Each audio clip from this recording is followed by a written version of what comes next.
This woman is horrified to discover that there seems to be something unclean in her house. Whenever she turns her head, those things appear, but when she turns around, those things vanish again. Looking at the empty corner, she thinks she is just too tired, but just when she thinks it is her hallucination, strange singing sounds ring out in the hallway. What are you?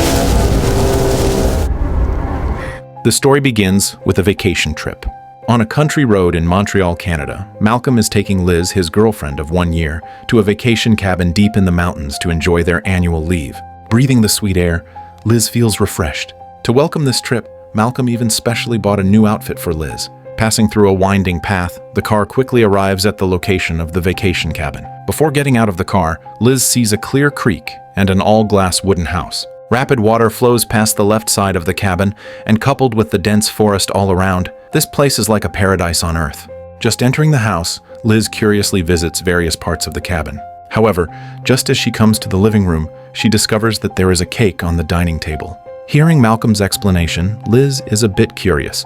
Just as she wants to ask who the guardian is, Malcolm's shouting comes from outside the house. Liz goes outside and finds that Malcolm has hung her previously award-winning work on the entrance wall. But looking at the painting on the wall, Liz feels a bit dissatisfied. It turns out that Liz is a surrealist painter who likes to paint some cyber-style works. She does not like realistic paintings, but ideals are full, while reality is cruel. Her cyber works have never been recognized, while some realistic works have gained a lot of attention in the industry. Just as she walks to the window to observe, she sees another cabin not far away. The structure of that cabin is somewhat similar to this one, looking like a masterpiece by the same architect. Only from Malcolm does Liz learn that the opposite cabin belongs to his cousin Darren, who has been living in the forest with his girlfriend Minka. Originally, the two were very close when they were young, but Darren grew up to be somewhat stubborn. He is unwilling to contact the outside world and unwilling to leave here.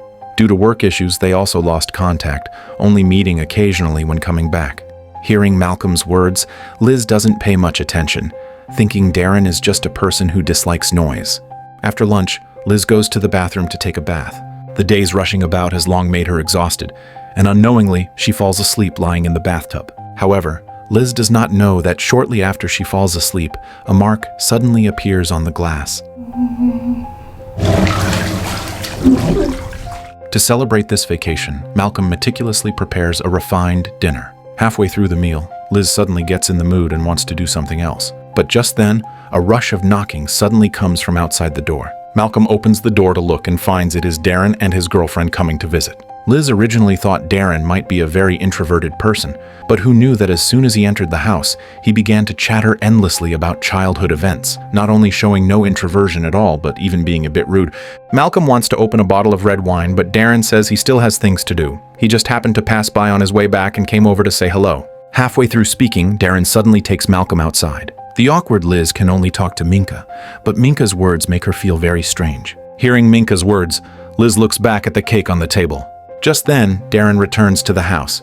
He doesn't even say goodbye, just takes his girlfriend and leaves. Watching the rude Darren, Liz is speechless, and the good atmosphere is also disturbed. Malcolm can only barely explain that Darren is just this kind of person. He opens the box, cuts a piece of cake, and hands it over. Liz doesn't mind either, picking up a spoon and taking a bite.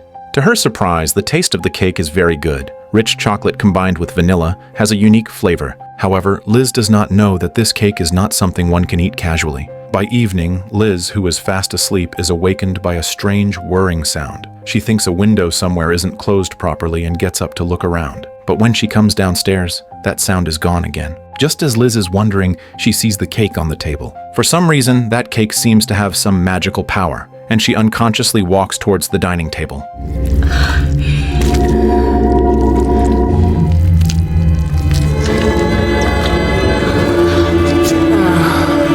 The scene shifts to the forest. Minka comes behind a big tree in panic. She observes while walking, seeming to be dodging something. Confirming there is no abnormality, she takes out her phone wanting to make a call, but the phone has no signal in the forest. Just as Minka is depressed, a noise suddenly comes from the forest not far away. She vigilantly hides behind the big tree, cautiously observing the surroundings.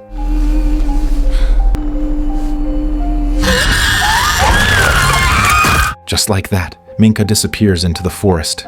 Meanwhile, Liz still doesn't know there are monsters in the forest. Watching the heavy fog outside the window, she suddenly gets inspiration. She takes out a sketchbook wanting to create a piece of work. But just as she is halfway through her painting, Malcolm delivers some bad news. One of his patients has suddenly fallen into a coma, and he has to rush back to the hospital, returning later that afternoon. Liz is a bit unhappy, but after all, a human life is at stake, so she can't really ask him to stay. After finishing breakfast, she goes for a walk by the stream, but as soon as she reaches the water, she suddenly feels dizzy. She immediately squats on the ground and the dizziness is alleviated a lot. Just then, she notices something in the river. Liz reaches out to grab it and discovers it is actually a pocket watch. She thinks it was dropped by a tourist here and even curiously studies it for a while. In the afternoon, Malcolm returns to the cabin. Liz thought the matter was resolved, but who knows, Malcolm tells her that he might have to stay at the hospital for a few more days. The patient's condition is somewhat serious and he came back to pack his luggage. Hearing Malcolm's words, Liz can only accept helplessly. After Malcolm leaves, the bored Liz dials her best friend Maggie's phone. However, just as she is introducing the beautiful scenery of the cabin to Maggie, she sees Darren seeming to be looking this way. The puzzled Liz picks up the binoculars, but when she looks over, she finds no one in Darren's house. At first, she thought she saw it wrong, but just as she uses the binoculars to look elsewhere, she discovers that Darren's house has a lot of garbage bags piled up, and one of the bags seems to contain a human head.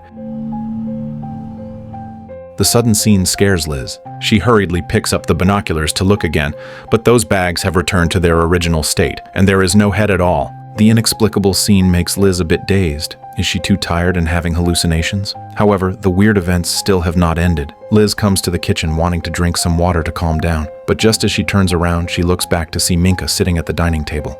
How did you get inside? I am inside now. So am I. The weird scene makes Liz unable to stay calm. She thinks it is a hallucination again and turns around wanting to calm down. But when she turns her head back again, she sees Minka covered in blood appearing behind her. You wake the children. Where did you come from? Where did you come from? The distant past. However, when Liz opens her eyes again, she finds herself back on the sofa. It turns out she drank a few glasses in the room just now and unknowingly got drunk. She thinks the scene just now was a dream. However, just as she stands up, she finds a red stain on the sofa.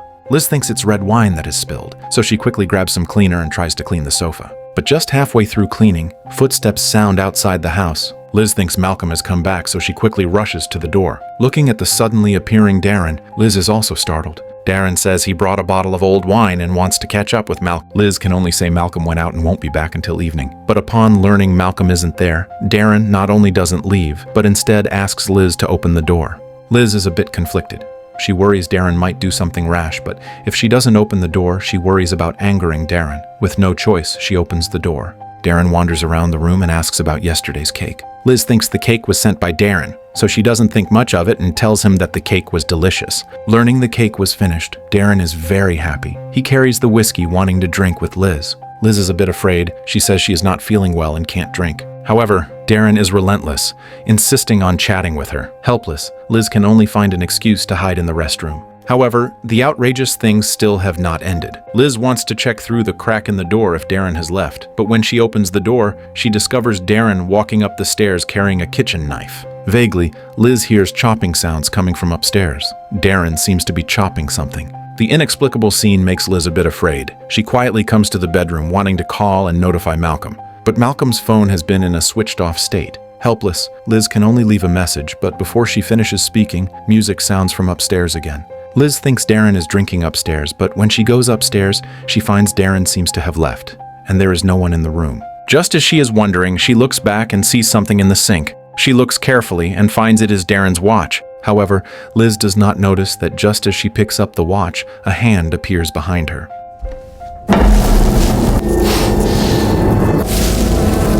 The sudden scene scares Liz, but when she looks back again, there is nothing on the dining table anymore, only a box of cake left. Liz remembers the mark on the box. This is the kind of cake Darren sent a few days ago, but she clearly remembers that Darren didn't bring anything when he came. When did this box of cake appear in the room? The more Liz thinks, the more she feels something is wrong. She goes back to the room to pack her luggage, wanting to leave the cabin. But the car was driven away by Malcolm. Even if she wants to go down the mountain, she has to wait for him to return. Thinking it over, Liz can only dial Maggie's phone, but Maggie is hundreds of kilometers away from her. Even if she rushes over now, it will be evening, and Maggie is busy right now and has no time at all. Just as Liz is struggling with what to do, Malcolm finally returns. Liz tells Malcolm about the strange things at home recently. She wants to end the vacation and leave here. But facing Liz's complaints, Malcolm looks completely confused. He thought Darren offended Liz. Learning Darren is still in the house, Malcolm searches everywhere, but he searches a lap around the house and finds no one at all. Just as Liz is depressed, Malcolm walks over with a bottle of red wine.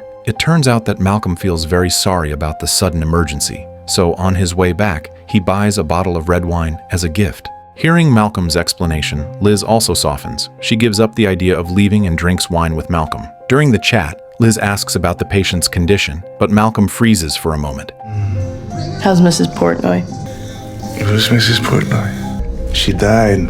Oh, no. Yeah, she died. Although Malcolm reacts quickly, it still arouses Liz's suspicion, but she does not expose Malcolm's lie, instead going to the bathroom. The more Liz thinks, the more she feels the cabin is a bit wrong. Ever since moving in, various strange things have happened one after another at home.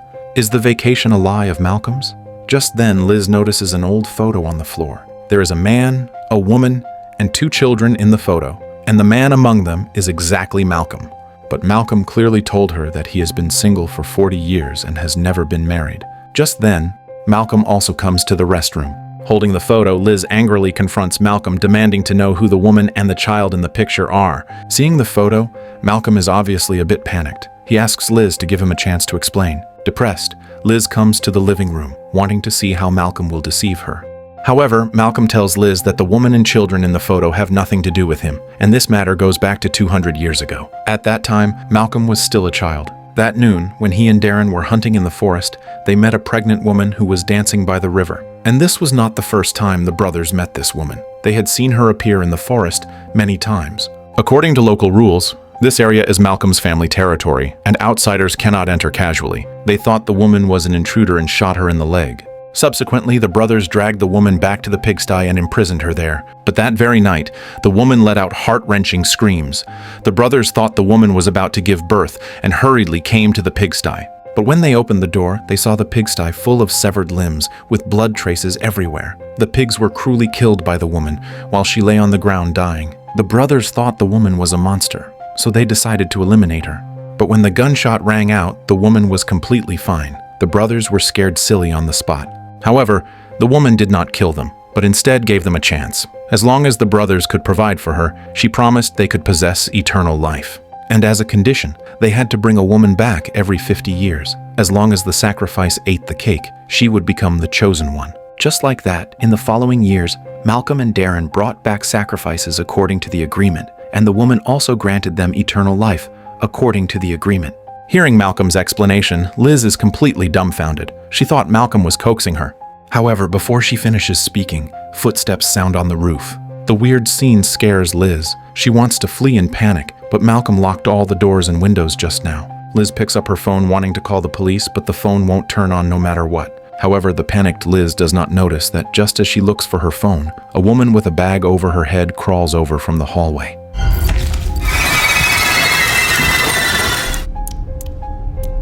Looking at the water droplets on the phone screen, Liz dares not look up. Just then, she notices the balcony not far away. She remembers there is an eave on the balcony, and perhaps she can escape from there. She hurriedly comes to the balcony and climbs over. However, just as Liz pokes her head out, she looks up to see 3 dark shadows appearing on the roof. The terrifying scene scares Liz. In the panic, she falls from the balcony. Fortunately, there is a puddle below, so Liz does not fall to her death. But before Liz can get up, the dark shadows from just now jump down as well. She is knocked unconscious by the dark shadows and dragged into the forest. Seeing Liz dragged away, Malcolm reveals a happy smile. He packs Liz's things and puts them on a shelf in the warehouse.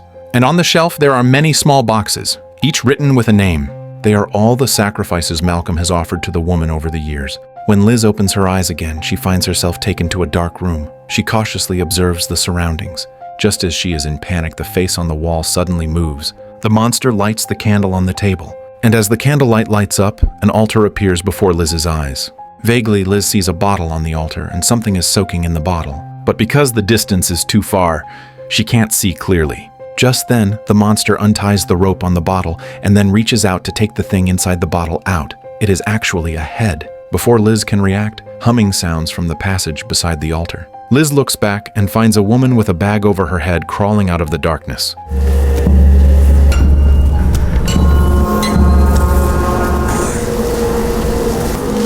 And all the women. And with the appearance of this terrifying creature, more terrifying creatures walk over from around. They surround Liz, wanting to devour her. Listening to the screams downstairs, Malcolm turns up the music. After a period of time, Liz's voice gradually disappears. Malcolm believes the sacrifice has been successful, and he happily returns to the bedroom to go to sleep. However, just as he waits for a new blessing, he realizes that he is rapidly aging. Before Malcolm can react, a dark shadow appears at the door. When Malcolm opens his eyes again, he finds himself suspended in the forest. And at this time, he has long lost the vigor of his youth, replaced by an aging body.